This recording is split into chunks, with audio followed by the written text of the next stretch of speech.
Hello മക്കളെ, welcome back to Xylem learning. It's me റിമാമിസ് ആണ്. ദക്ഷിണേന്ത്യൻ ചരിത്രത്തിലേക്ക് എന്ന ചാപ്റ്ററിൽ വളരെ ഇമ്പോർട്ടൻ്റ് ആയിട്ട് മക്കൾ പഠിക്കേണ്ട ഒന്നാണ് മഹാശിലാ സ്മാരകങ്ങൾ എന്ന് പറഞ്ഞാൽ.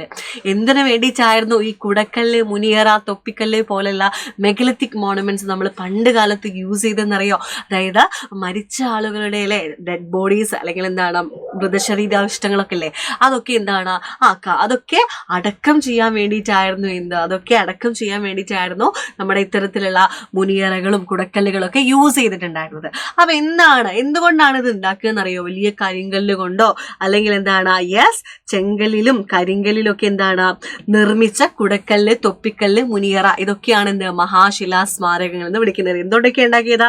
Made of granite and laterites കോൾ അല്ലെ, അതുകൊണ്ട് ഉണ്ടാക്കിയിട്ടുള്ള അല്ലെങ്കിൽ ഗ്രാനൈറ്റ് കൊണ്ടും ലാറ്ററൈറ്റ് കൊണ്ടും ഉണ്ടാക്കിയിട്ടുള്ള കുടക്കല്ല്, തൊപ്പിക്കല്ല്, മുനിയറ ഇതൊക്കെയാണ് മെഗലിത്തിക് മോണമെന്റ്സ് എന്ന് പറയുന്നത്. എന്തുകൊണ്ടാണ് മഹാശിലാ സ്മാരകങ്ങൾ എന്ന് വിളിക്കുന്നതെന്നറിയോ? വലിയ കല്ലുകൾ കൊണ്ടോ ശിലാപാളികളെ, വലിയ ശിലകൾ, അതായത് വലിയ ശിലകൾ കൊണ്ടോ ശിലാപാളികൾ കൊണ്ടോ കൺസ്ട്രക്ട് ചെയ്ത് ഉണ്ടാക്കിയത് കൊണ്ടാണ് ഇതിനെ മഹാശിലാ സ്മാരകങ്ങൾ എന്ന് വിളിക്കുന്നത്. അപ്പൊ ഈ ഒരു കാലഘട്ടത്തെ നമ്മൾ എന്ത് വിളിക്കും? ഇത്തരം ശിലാസ്മാരകങ്ങൾ നിർമ്മിക്കപ്പെട്ട കാലഘട്ടം മഹാശിലായുഗം, മെഗലിത്തിക് ഏജ് എന്ന് കൂടി വിളിക്കുന്നുണ്ട്. എന്തായാലും നിങ്ങൾക്ക് എക്സാമിന് ചോദിക്കും ഏതൊക്കെയാണ് മെഗലിത്തിക് മോണമെന്റ്സ് എന്ന് പറഞ്ഞാൽ. അപ്പൊ കുടക്കല്ല്, തൊപ്പിക്കല്ല്, മുനിയറ അതൊക്കെ നിങ്ങൾ നിർബന്ധമായിട്ട് പഠിച്ചു വെച്ചോ കേട്ടോ.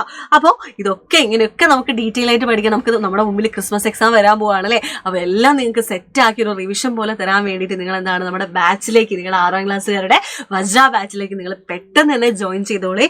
ഇപ്പം നിങ്ങൾ ചെയ്ത് കഴിഞ്ഞാൽ നിങ്ങൾക്ക് 15% ഓഫറിൽ 1275 രൂപയ്ക്ക് നമ്മുടെ ബാച്ച് നിങ്ങൾക്ക് പർച്ചേസ് ചെയ്യാം കേട്ടോ. ലിമിറ്റഡ് സീറ്റ് മാത്രമേ ഉള്ളൂ. അപ്പൊ പെട്ടെന്ന് നമ്മുടെ ബാച്ചിലേക്ക് വന്നോ, നമുക്ക് സെറ്റ് ആയിട്ട് പഠിക്കാം കേട്ടോ. Bye guys.